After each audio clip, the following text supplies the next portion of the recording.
It started out with an AMT model kit. You buy the car and you can configure it any way you wanted to.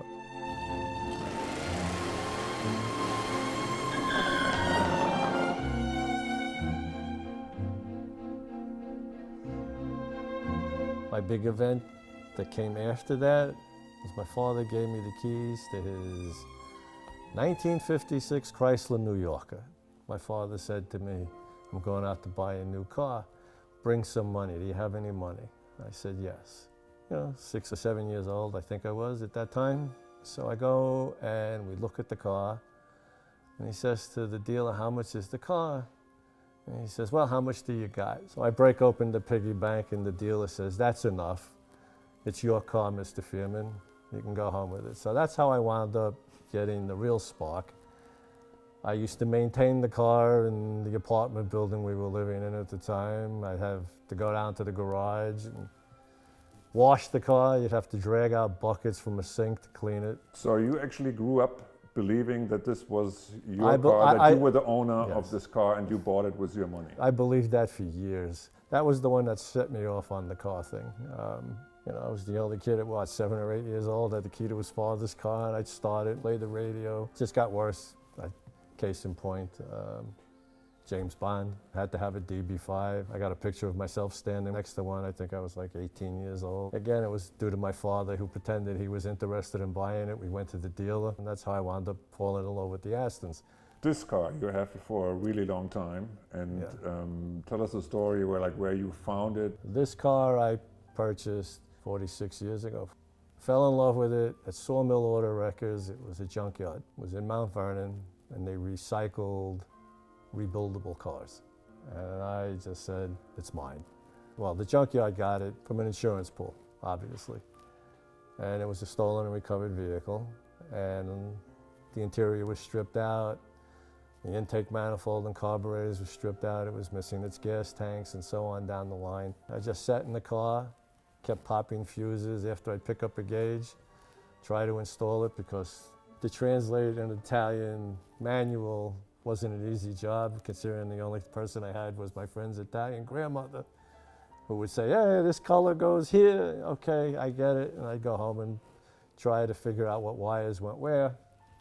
Eventually, I got them correct, and the engine was seized. So I took the water out and filled the cylinders up with CRC 56. I took one of those giant space heaters, and we jacked the car all the way up in the air, and we put the space heater under the car. I filled the engine with fluid and started cooking both sides of the block at the same time, up and back, up and back.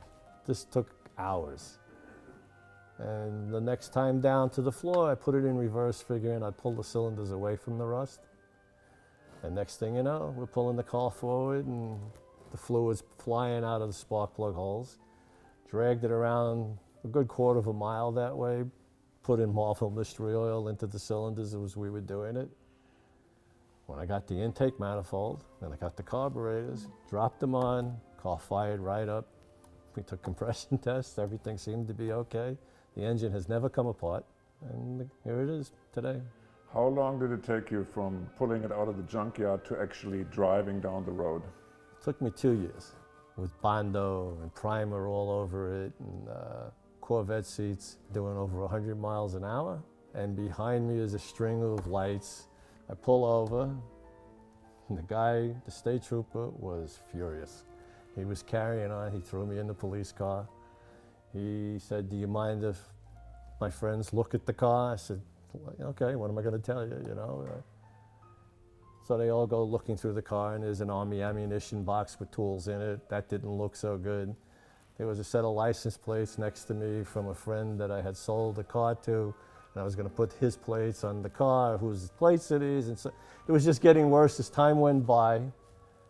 And then somebody stopped on the other side of the road and said, there's a hit and run at the intersection of 84 and 684.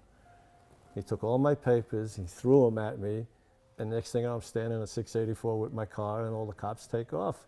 I was sitting there going, that was it, that was the wildest moment I had in the car. And then when did you properly restore it? About 20 years ago, I met this man at a tire dealership in New Jersey. He comes over, he says to me, "Do you know what you have there?" I said, "Yeah, kinda." He says, "Well, if you ever want to properly restore it, I have somebody that you can use." I decide to, okay, it's time. I'm married, I got my kids, the car's sitting in the garage, not doing much except decaying.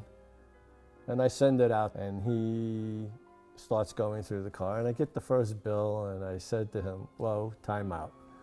I said, "This is a telephone number, right?" He says, "No." He says, "But you know, if you want to do the car right, you're gonna have to," I said, "Look, can't do it all right now, just got a house, got my kids, everything." I said, "Do it in your spare time." And he did. He charged me the same hourly fee from the first day, and 15 years later, the car came rolling out, and I was just freaking out how great it looked.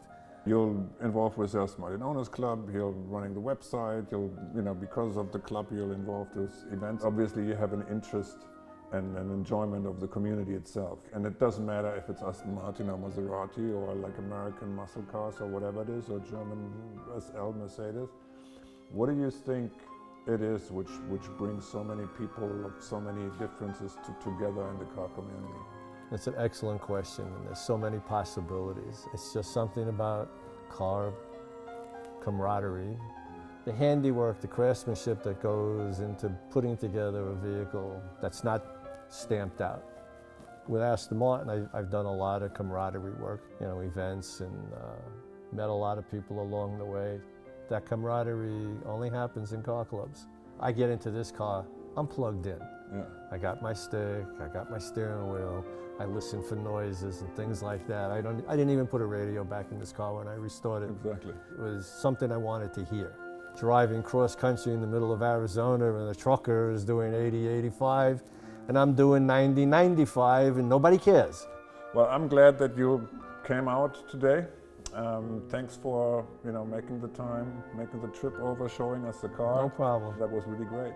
No, thank you. Okay. Thanks for the opportunity. It's a labor of love. It's a passion. I can go into the garage and I can be a surgeon. I have my tools all laid out. They're all clean. I'm ready to go. I got my gloves on. Takes me out of the real world for a while.